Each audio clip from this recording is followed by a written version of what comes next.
There's a new pirate adventure on the horizon, Skull and Bones, and its port of origin is Ubisoft Singapore. Just to be able to tell people, hey, I'm working on a pirate game, and it's the pirate game we've always dreamed about. We've always dreamed of playing this game. That resonates with a lot of us that really have dreamed about making the ultimate pirate game. Nobody ever played pirate by themselves. While working on Black Flag, at the end of it, we tried to put two players together, and it was just amazing. Like that very simple experience, just two ships with those great cannons, all that firepower that you give to the player, and you blow everything. That was just super cool. We already knew that something great could come out of that. We're not making Black Flag 2.0, we're making our own game, but we really went to school on what we've done in the past. In this video, you'll learn what it takes to become a pirate kingpin, how you'll craft your fleet to aid your allies and loot your enemies, why the Indian Ocean is the true home of piracy, and how the team's experience and expertise from working on Assassin's Creed 4 Black Flag inspired them to embark on this ambitious new journey.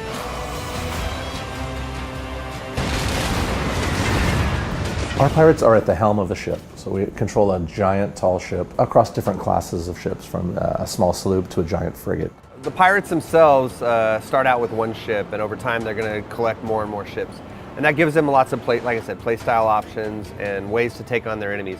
The other thing that it gives them a chance to do is to start to develop strengths in combat and PvP with and against other players. One of our very interesting class that we have today is a sharpshooter. Basically, it's a long gun that is on a very small ship that doesn't have a lot of defense, but can shoot very, very far, extremely strong.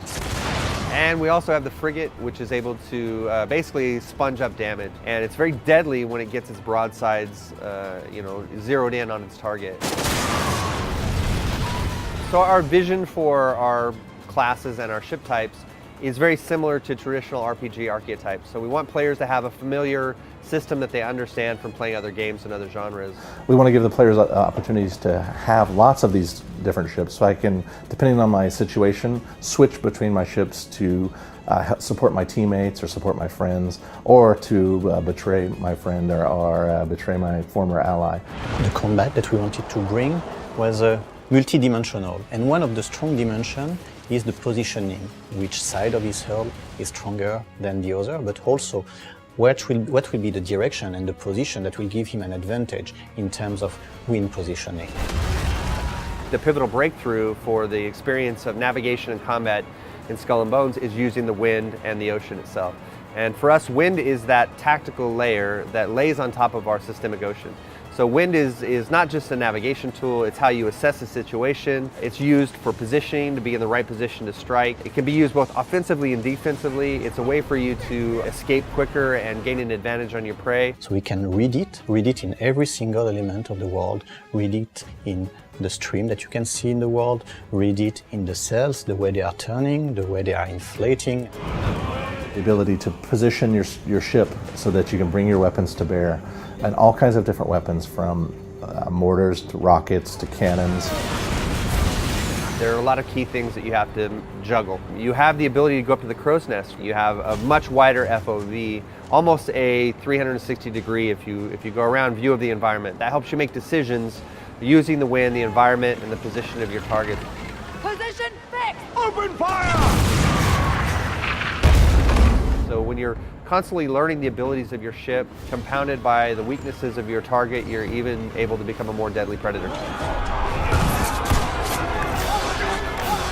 We want players to feel powerful, but not all of the factions are toothless. So when the player encounters these factions, he'll have to make those decisions. Is it a target I can take on by myself? Is it something where I've got to take down using my friends? I've got to call some of my buddies and my gang and bring them online with me, or I'm not going to have a chance. The world reacts, and that's where our pirate hunters come in. They represent the VOC, and they have a vested interest in securing the safety of their merchant ships. So the more thefts, the more heists that take place, the more likely it is in the world and in Loot Hunt that the pirate hunter is going to respond and try to hold you accountable for robbing from them. I will say that the pirate hunters are something you can't tackle by yourself, and there's going to be lots of encounters like that in Skull and Bones where you have to work together with your friends. But we'll wait and see. I mean, the idea is to put these things in a world that is logical and cohesive, and I'm not going to say it's impossible. I'm just saying don't try to do it by yourself. I'm sure someone's going to try to do it. Oh, of course. And somebody will be successful, but that guy will be legendary. The Indian Ocean was super compelling for us. It's a different setting. It has all of the major ecosystems and so many different trade resources within the world that we could build a fantasy, very strong fantasy about how pirates operated and how pirates worked inside the Indian Ocean. So you have an ocean that has amazing trade winds, beautiful waters that change in color and texture and behavior from region to region. It gives us a really huge canvas for us to tell our story. We have a team who understands and lives in the middle of the Indian Ocean. And because you understand it, you can smell it almost. When we have the image on screen, we know how it looks like in real life. We know how it feels like. We understand the world as it is in the Indian Ocean. And I think that makes a lot of difference. Our game is dominated by a lot of islands and shorelines and so on. It's a bit close to what we have here in Singapore in terms of the environment. It's very tropical, there's a lot of beaches. It's a subject matter that's a bit familiar to us here. So we pay attention to the big picture, from the big composition to lighting, and all the way to the smaller details like little swaying ropes and the subtle spray from the ocean. The one thing, the adventure to go on with you as the star, your pirate is the center of this game.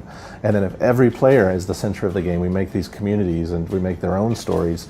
And across different seasons, across different time periods, the game will live on, and we'll keep introducing new and unique content, different ships, different weapons, different items, different locations, different game modes.